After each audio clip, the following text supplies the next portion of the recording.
Hello friends, welcome to the special segment which is the symbolic expression.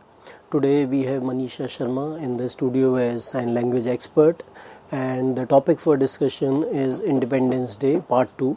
In the earlier lecture on Independence Day, we talked about the contribution of the various leaders of the national movement. We also talked about the various strands of the national movement. We find that how the peasants and the working class, all of them, they came together to fight against the colonial rule.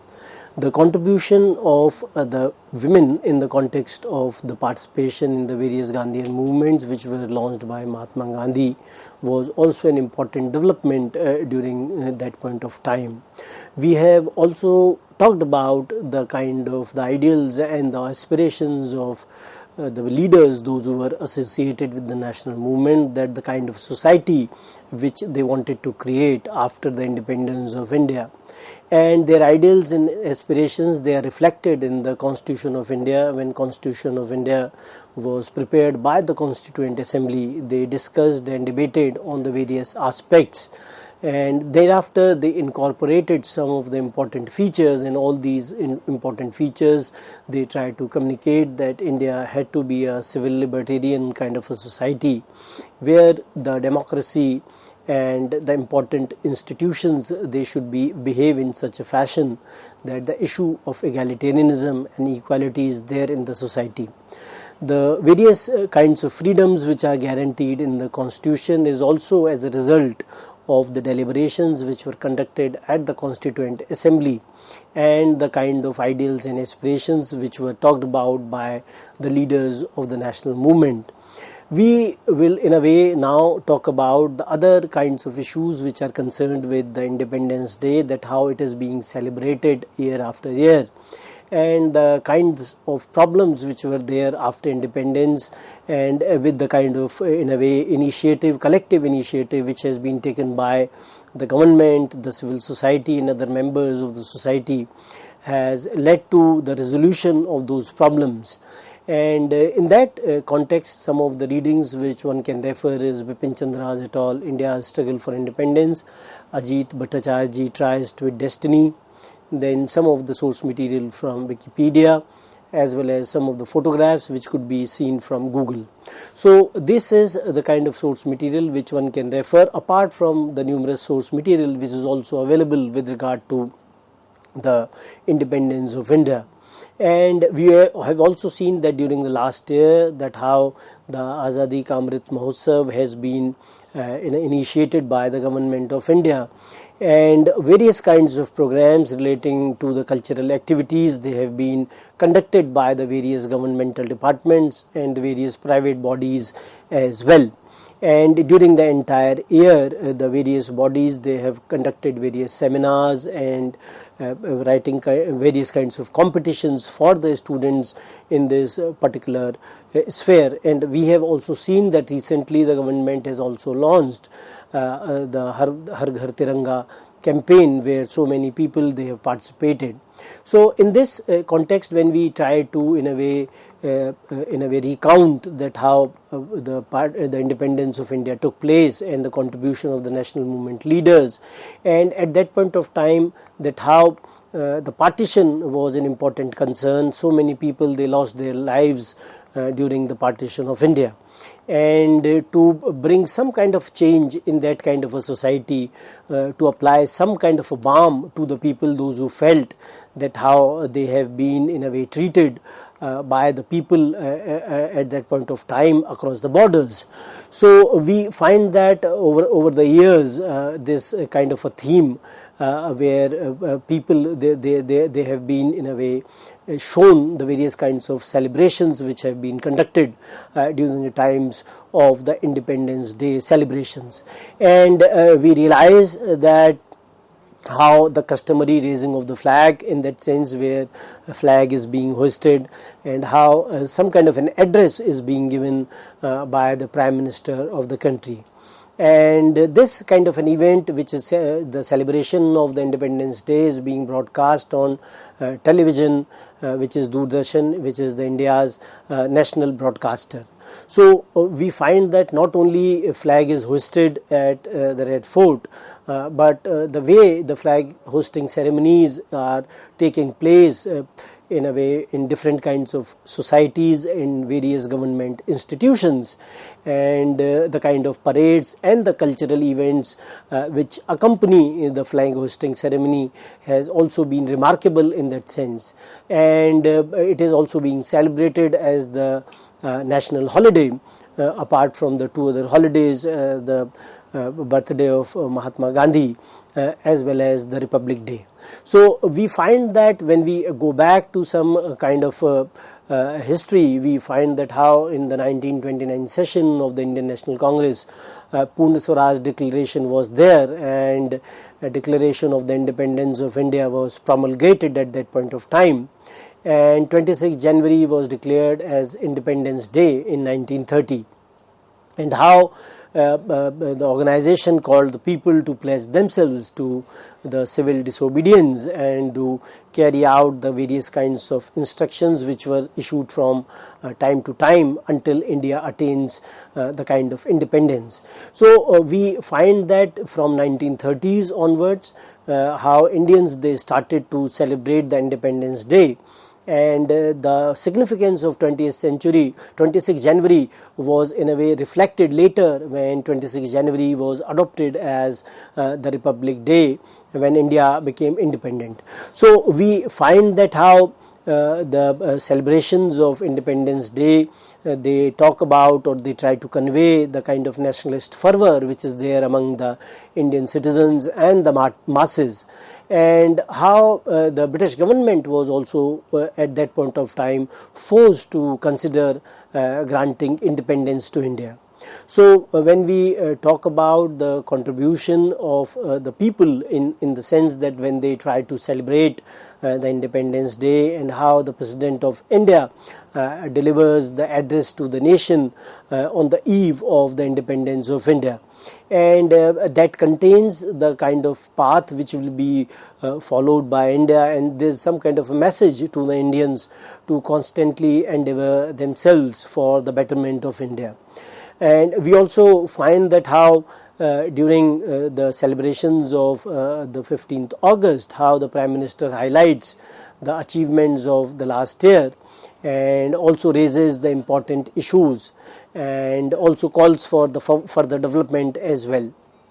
We also find that how the national anthem Jan Gana Man is also sung on the occasion of the Independence Day as well. So this kind of situation where people are celebrating the Independence Day at different platforms, and especially in this last year, it has become all the more important because Azadi Ka Amrit Mahotsav has been continuing since last March 2021, and various kinds of events they have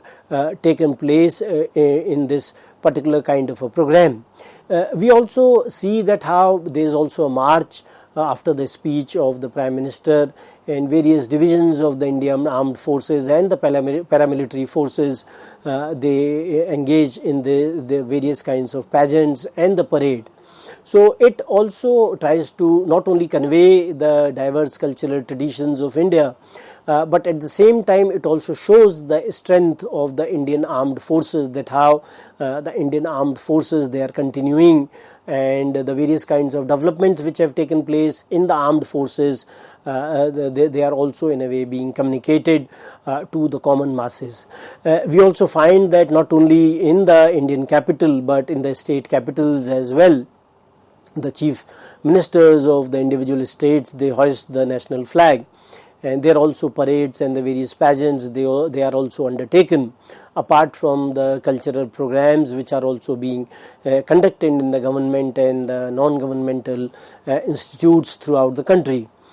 We also find that how the students across the country, whether in the schools or the colleges, they also in a way become part of the flag hoisting ceremonies, and they also participate in the various cultural events which are organized by the schools and the colleges. And in these kinds of celebrations, we find that how the government institutions and the non-government institutions, both of them, they decorate the kind of premises with the various, whether the balloon decorations or with paper, etc. And the hangings of the freedom fighters, they in the form of the portraits, they are also there on the walls. And so that the younger generation comes to know about the kind of contribution which has been made by these freedom fighters, and how many of them also lost their lives fighting for the independence of India as well. So we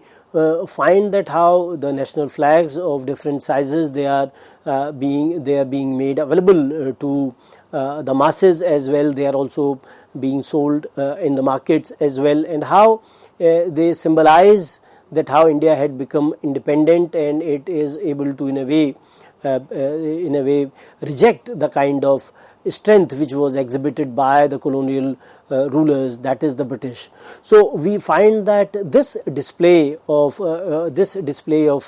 symbols which are attached with the Independence Day in the form of Tiranga, for example, which could be seen on the various wristbands, cars, clothing. So all of them, they in a way are also some sort of a replica of the kind of a tricolor which is there. So we find that over a period of time or over the years, the celebration has also changed, and the emphasis is from nationalism to a broader celebrations of all the things which are Indian in nature.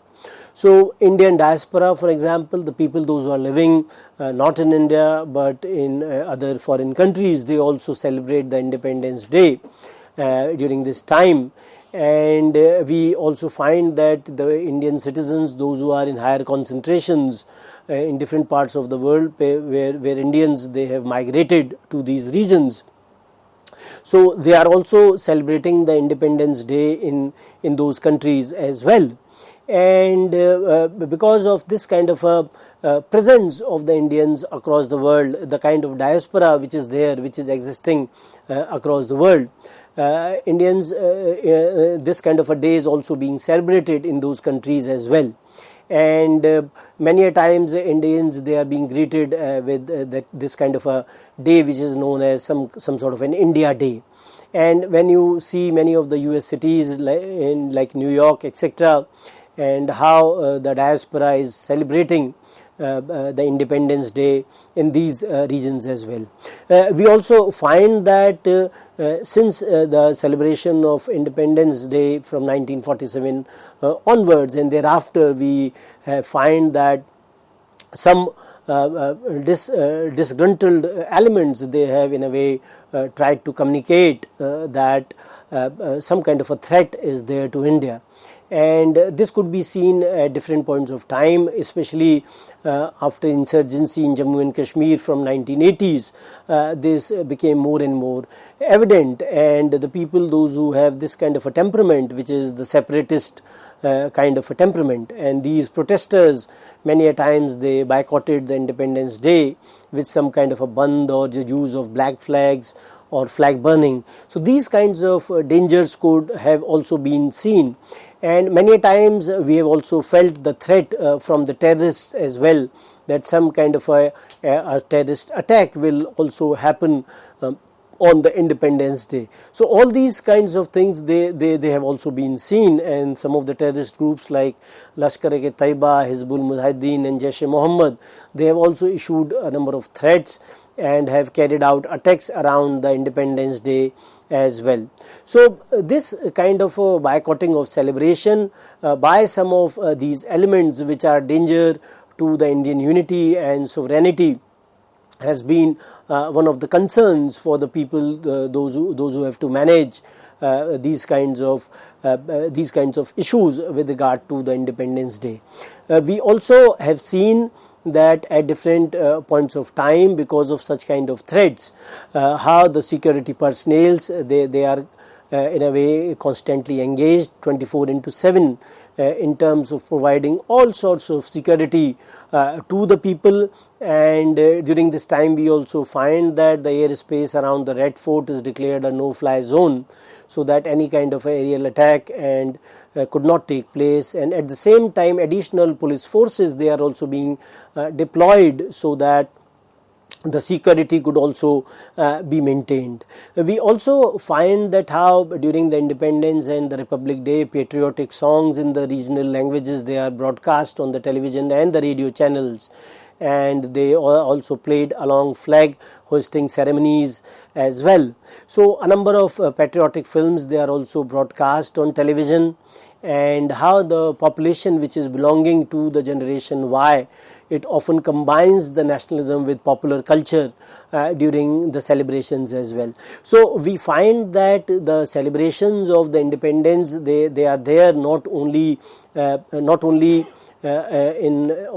the Red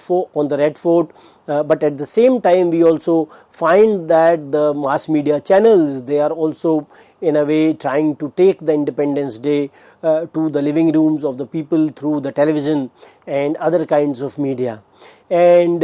that is how we find that so many films with patriotism, they are also being telecast on the news channels, on the television channels during this particular time. We also find that how various shops, they also offer some kind of Independence Day sales promotions as well. And many of the news reports, they have in a way criticized that this is some sort of a commercialization or commercialism, and how Independence Day or such kind of festivals, they are being used by the companies to promote all sorts of commercialization. But at the same time, one has to also realize that these companies, when they are giving such kind of offers, they are also driving the market in the sense that more and more people, they are going to buy with the kind of discounts which are being offered at this point of time. We also have seen that how the postal services, they also publish the commemorative stamps which are depicting the independence movement leaders and the various kinds of nationalist themes and the defense related themes on 15th August, and how the independence and the partition, they have inspired the literary and other artistic creations as well. So we find that these kinds of issues within the popular culture are to be seen, where all sorts of efforts by the government and the non-governmental organizations, they have been made at different points of time.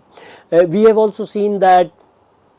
how Salman Rushdie's novel Midnight Children, which was written in 1980, which won the Booker Prize and the Booker of Bookers, it was also in a way, the story was woven and the narrative was woven around the children which were born on the midnight of 15 August 1947, and how they had these kind of magical qualities. And we also have seen that how the Freedom at Midnight was also concerning the independence of India as well. We have also seen that how on internet, Google has been commemorating the Independence Day of India since 2003 with a special doodle on its Indian homepage. So the popular culture is also in a way trying to celebrate the Independence Day